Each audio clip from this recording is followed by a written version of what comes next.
Good morning. Welcome to the Long Live Alternative Parties podcast. Free Press Media Press Inc., an alternative parties books publisher, sponsors this podcast. I'm Andrew Bouchard. Welcome to the Long Live Alternative Parties podcast. Today, friends, we have another exciting guest on our podcast.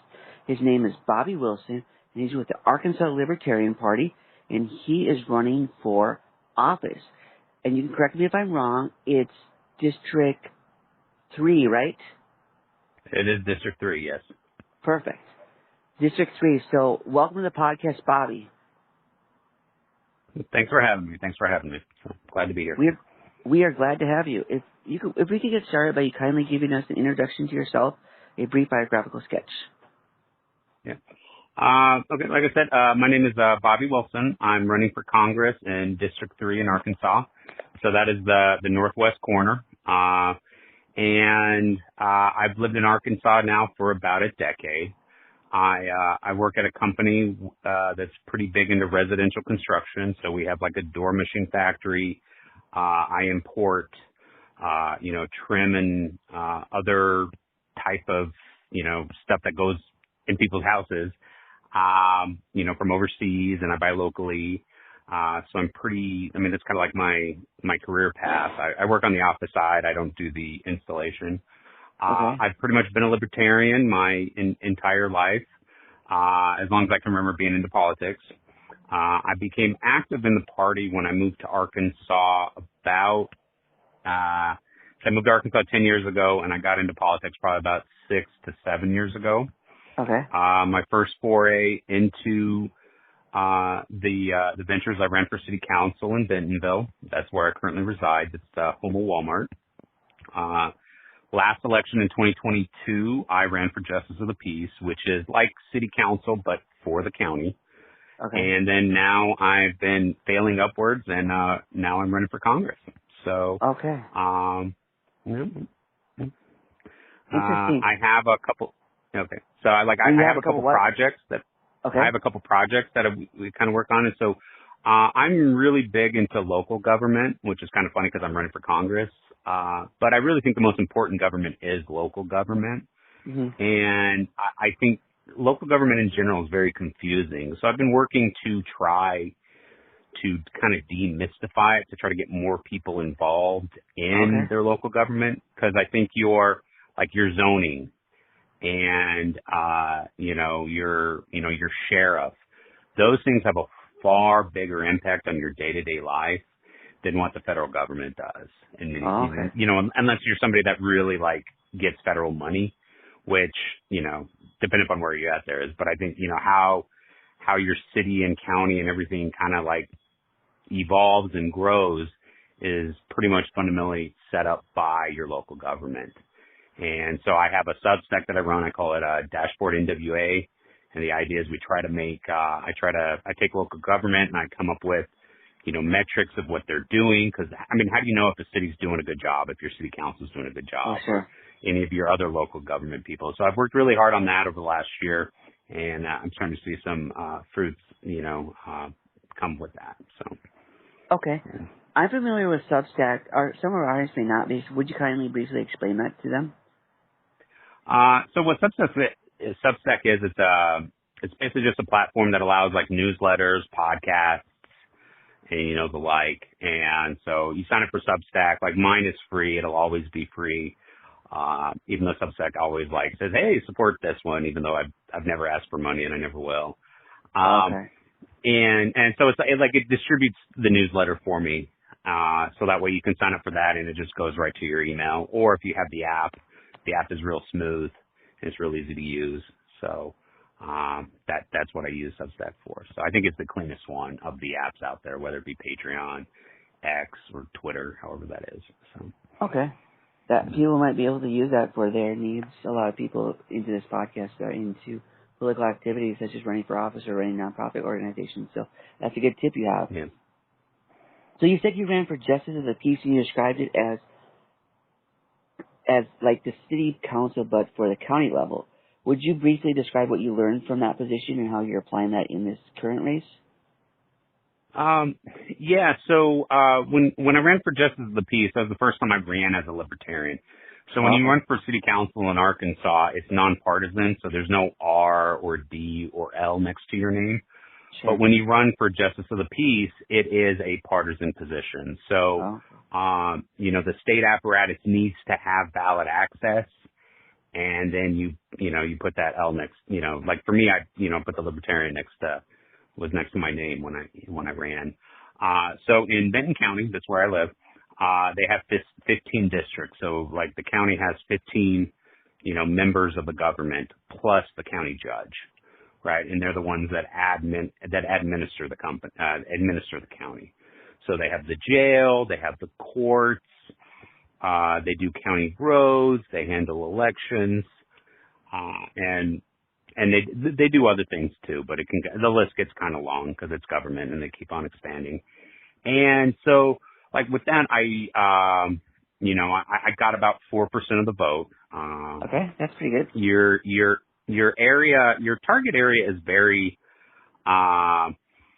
it's very localized, right? So it's kind of one of those things where you need to build inroads with local businesses and, knock on doors and then just talk to people. And for the most part, it's really just me explaining, well, what does the Justice of the Peace do? Because pretty much the only thing people really know what they do is they can marry people, right? Mm-hmm. They don't really know how, the county government differs from the city government and, or the state government for that matter.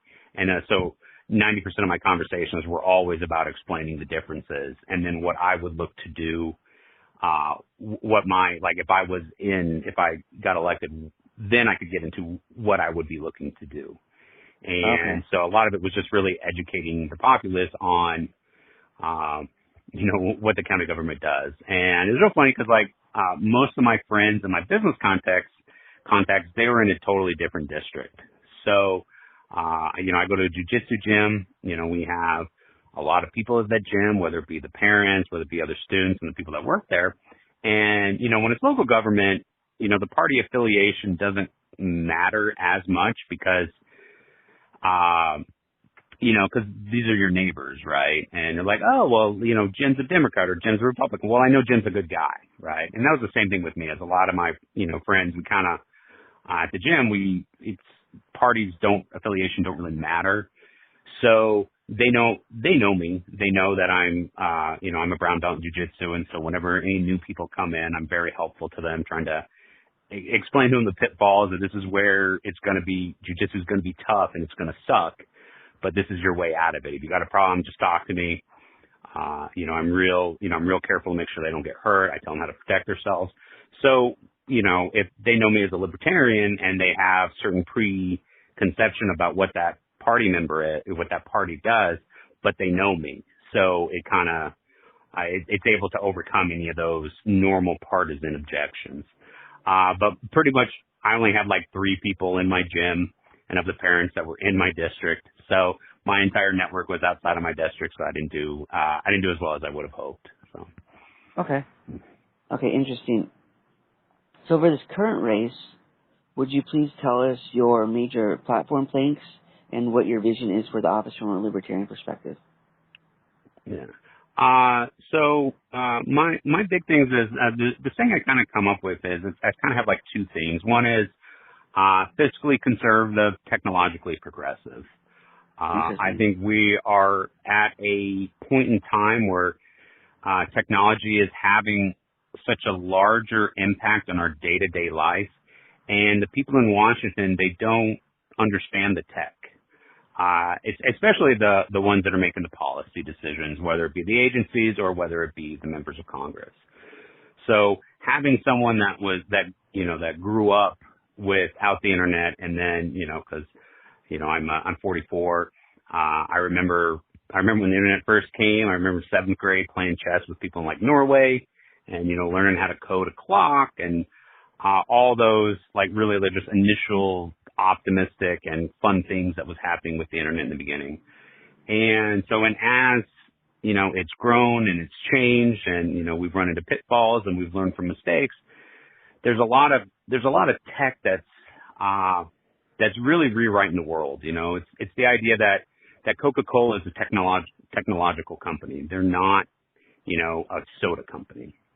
And how do we apply, like we see in the world, there's a saying called, code is eating the world. You see the way that these arbitrages happen, this product management has happened where inventories are getting way more precise. People are using AI. Was it Alaska Airlines? They saved like 500,000 gallons of fuel by using AI to help plan their like pathways whenever they fly anywhere. And so we're living in a world to where, the technology is such a powerful force, and it's really important for people to understand it. And especially from the standpoint that like we run into problems with like housing, right? We don't have enough housing in so much of the country. Well, a lot of times it's because like our zoning laws and our building codes are really designed for the old ways of building, and they don't allow for using the new tech in a lot of ways. And so having somebody that first is fully ensconced in, whether it be the cryptocurrency, whether it be AI, or just coding in general, I think it's something that would be a huge benefit to bring to Congress. All right, so that's first and foremost is I'm pro-tech. It's Pandora's box is open. This is technological development is happening faster than it ever has, and this is the slowest it ever will be in the future, right? Oh my! So the rate of change of technology is just going to keep on increasing and increasing. So we need to be technologically forward because it's here whether we like it or not.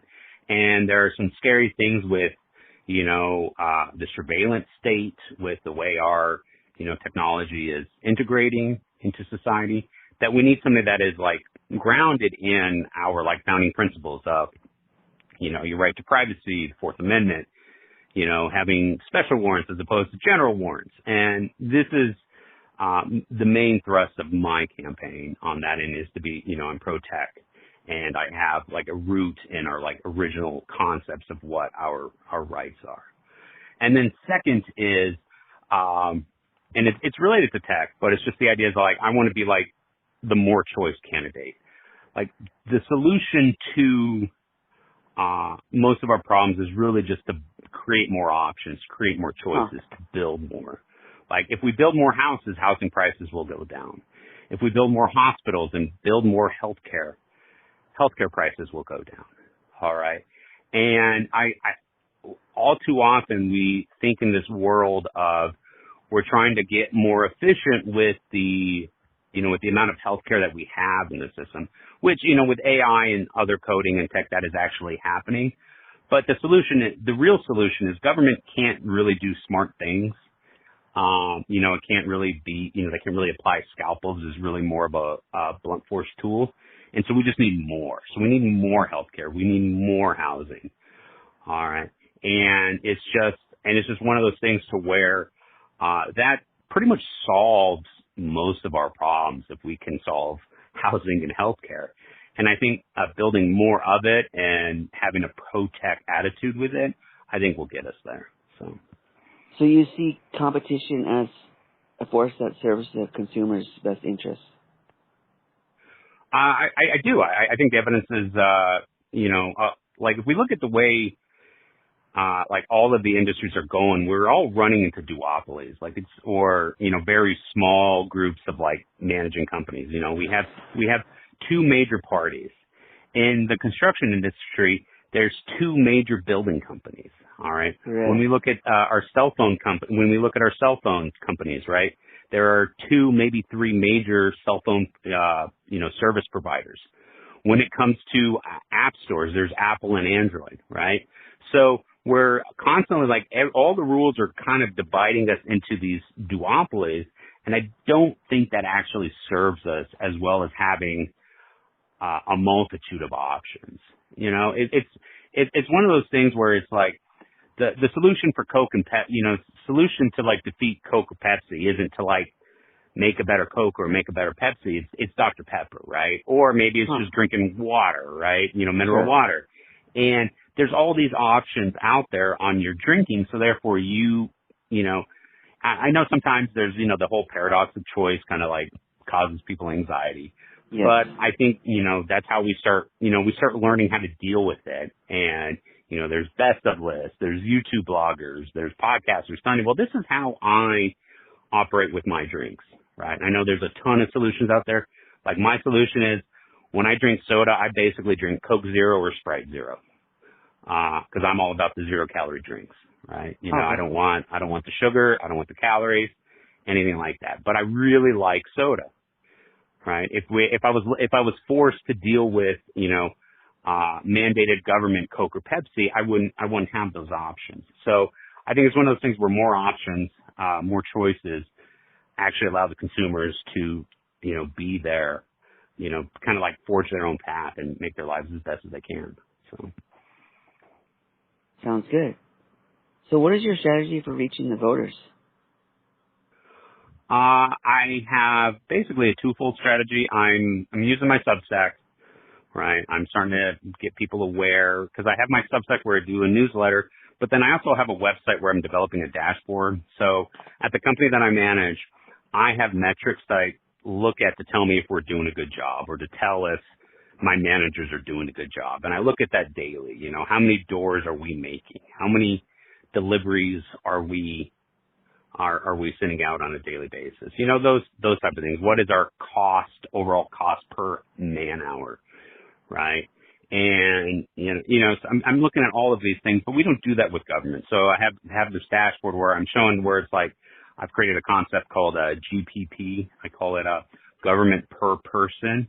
So you take like whatever government administrative jurisdiction, whether it be the county, the city, the school district, and you divide it by the number of people in there. And that tells you how much government they are spending per person in the area, right? So in Benton County, it averages, you take the state, you take the city, you take the county, and you take whatever major school district you're in. And it runs between about $6,500 to $8,500 per person is what the government spends, right? And so the idea is to trying to come up with a concept so that way, because a lot of these government budgets, they don't make sense. They're kind of funny numbers, right? So if I talk to you about the school board, the Bentonville School Board, their budget's $212 million. All right. Is that enough money for the school? I don't know. That's like not enough information. It's all funny money. But if I tell you that it's, they spend about $11,500 per student, and based on the property prices, about 3 houses is what covers the cost of that student. Well, now those are things that we can actually relate to, right? And we can start having meaningful conversations of, are we paying the teachers enough? Are there enough teachers? All right. Okay, we don't think it's a salary thing, but we're still not getting a good response on the kids aren't reading at their grade level, or they're not doing the math at the grade level. And so we can start having those conversations. So I'm building that whole infrastructure there, and my Substack's been growing. So that's kind of like one of my main things is I talk about local politics because that's really how I think I'm going to transcend the party barrier. So we do that. And then also we have a bunch of events that I'll be doing. We have the county fair, there's Grab It Days. Some of the other county affiliates, they're running some events and I'll be there. And so it's kind of a hodgepodge of me doing my Substack and just like spreading it out on social media and going to events where people are bringing people. So, we'll see how that works. I'm hoping that I can get people into the Substack and then, cause my big premise is that the parties really operate out of fear. The two major parties. It's not so much about pro-Republican or pro-Democrat. It's really about scaring you about the other guy, right? Because whatever side you're on, you're so afraid of the other guy winning that you'll stay in your party lane, right? And so I'm trying to transcend that. So I'm trying to, even though I think libertarians in generality, we think we have the best arguments, and we think that should be enough. And I think the last 10 years has been pretty evident that it's not enough. Fear is a very strong motivator. So how do we get people to, not be fearful when they vote? Fundamentally is you have to kind of shift the way they think, kind of break the paradigm. And if you focus on local stuff and explain, here's how the local government affects your life, and this is a bigger impact on your life than who is the Supreme Court justice or what is our, marginal corporate tax rate. And whereas, these are things you don't really have much control over, and they don't really affect your lives that much, whereas your sheriff has a really big impact on your life and what the sheriff's office is doing. Then I'm hoping that I can get people that, even if they don't vote for me this time around, they'll get involved in their local politics. And then over the next few years, they'll start to see that when it comes to value of what the Libertarian Party and, tangentially myself, we're bringing to it, that they'll be more comfortable to vote for us in the future. So that is my strategy. We'll see if it works out. I know a lot of people, local government's really funny because I don't know how many meetings we've been to where it's just me there talking. They basically, nobody really pays attention when things are going day to day. It's unless something terrible happens, then they get overwhelmed with interest. And I'm trying to raise the level of interest throughout the day to day. And I think with that, we'll be able to get better outcomes because I think it's a better process. All right. That works. So does the Arkansas Libertarian Party have ballot access, or is that something you had to get in this race? No, we have ballot access. The way ballot access works in Arkansas is we had to sue Arkansas, and we won our case. Good. So awesome. The thing is, you either need to get 3% of the vote in the presidential race or in the governor's race. So every 2 years, you're up for it, right? So if we just nominated Chase Oliver. So if he gets 3%, then we have automatic ballot access for 2026, right? Okay. If he doesn't get 3%, which no Libertarian has gotten 3% in Arkansas for president or governor, then we'll have to get 10,000 signatures. And we, before, I don't remember what the exact date is. I think it's before the primary date. I think the primary date in Arkansas is sometime in March. So we have to get our 10,000 signatures of registered voters to the Secretary of State to have them approve it. And those are the two pathways of getting ballot access. So. Okay. So what were the grounds that you sued over? What particular objection did you have to the rules? Well, they changed the law to where they increased the percentage. So therefore, instead of having 10,000 signatures, we would have needed somewhere around 30,000 signatures. Oh my. And that would have, we still spend about 25 to 40 grand to get ballot access, whereas having 37,000 signatures would have cost us around 130 to 150 grand. So it's just prohibitively expensive. Oh, yeah. And then second, the way the law used to work is there was a 90-day window. So once we tell them, all right, we're getting signatures, then we would only have 90 days to do it. So what the Arkansas law did was it increased the amount of signatures you get, and it puts you in a very small window to get it. So it really made it near impossible for any non-Republican or Democratic party to really get ballot access. We sued on the 15th Amendment grounds. And I'm not a lawyer, and I didn't read, it was a really long, opinion when it came down on our side, and I didn't read it, but I just know how that affected us. And now it's it's still capped at the 10,000 signatures, and we no longer have that 90-day window. So when we did it this time around, we were able to do it much cheaper than we did in 2020 because we didn't have to do that 90-day window. So what happens with a 90-day window is when you get after 60 days, you're like, okay, well, we got 8,000, we need 2,000 more. So then we need to bring in, paid, we need to go, spend a lot more money getting paid canvassers out there to get us signatures. So, that's what happened on that.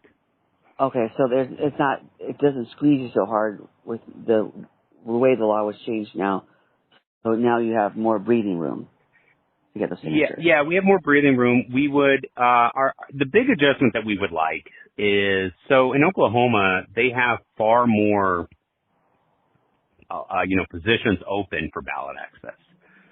So, they have like, state commissioner. If your state commissioner got 4%, well, then you would get ballot access, right?